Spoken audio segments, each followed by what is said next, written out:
In Russia, the person who is in charge of a university is the rector. And I've seen my own share of rectors disappear and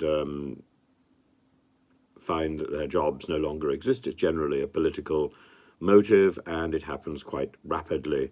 The Presidential Academy is a rather prestigious organization, and I was invited to speak there a few times. I did speak there. I don't remember what I spoke about, but you know, it was very grand going there, and all the red carpets on the floor, and all the strange and impressive photographs around the walls as one walks in. That, and then there was another university that I had to go and talk in called MGIMO, which had a whole wall of photographs of the great and the grand visiting the university. I don't think my photograph ended up on that wall, but it was quite inspiring to walk past it. Russia certainly knows how to milk its connections, or at least it knew how to do that in the past. Now it just throws missiles at them, or threatens to. So it's a great sadness to hear that Vladimir Mao, who was the rector of the Presidential Academy since its foundation in 2010, has now resigned and, quote, as far as Russia is concerned, has been relieved of his position at his own request for health reasons, and he's going to Israel. Well, the brain drain from Russia to Israel is simply staggering.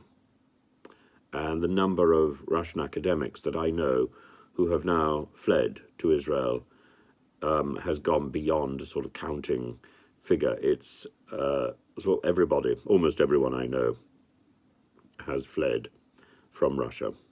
That must tell us something. That must tell us, surely, not that these people are all afraid of the consequences of Russia's actions, but that they want to distance themselves from Putin's adventure, that they simply do not think it is right, and that there isn't a place in Putin's Russia to speak out and to question the behavior of the government. The only thing to do is to leave and to make noises from afar. But there are noises being made. And there are people who have written letters to the president, open letters, and I'm sure there will be more.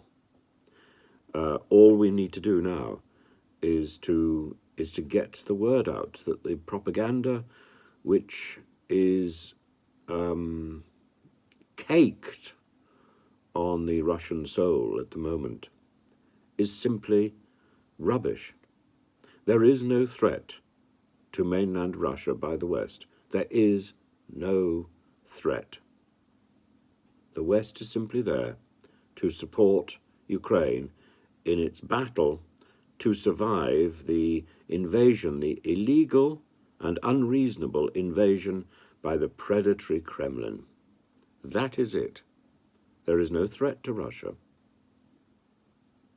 The only threat to Russia would occur if Russia threatens the West, because of the principle that underpins NATO, that when one country is attacked, all of NATO is attacked. But that hasn't happened, and that isn't going to happen. There's no preemptive strike from NATO on Russia. This is all propaganda. Russia has a president who is greedy, who is acquisitive, and who is desperate. And now that president has to justify his actions of 9-10 months ago, when he single-handedly invaded a neighboring country which looked to Russia for support, which had agreements with Russia for support, which had surrendered its nuclear arsenal to Russia for support. And this is how Russia provided that support, by invading the country, by raining missiles on the civilian population, by destroying the civilian infrastructure of electricity, of water, by threatening the population and any other people who were inclined to help it, by claiming that that Ukraine is Nazi, and yet at the same time banning books, banning people, imprisoning any opposition. That, I'm afraid, is the mark of fascistic behavior. And that is the behavior of the Russian president. It's demonstrable, it's clear. It may be hidden by propaganda at the moment, but root around a little bit. Use your VPNs. Use your common sense. The only blackguard, the only thug in this situation is to be found in the Kremlin. And it's possible. It's possible you can persuade him to change his mind. It's possible you can persuade him that there is an alternative.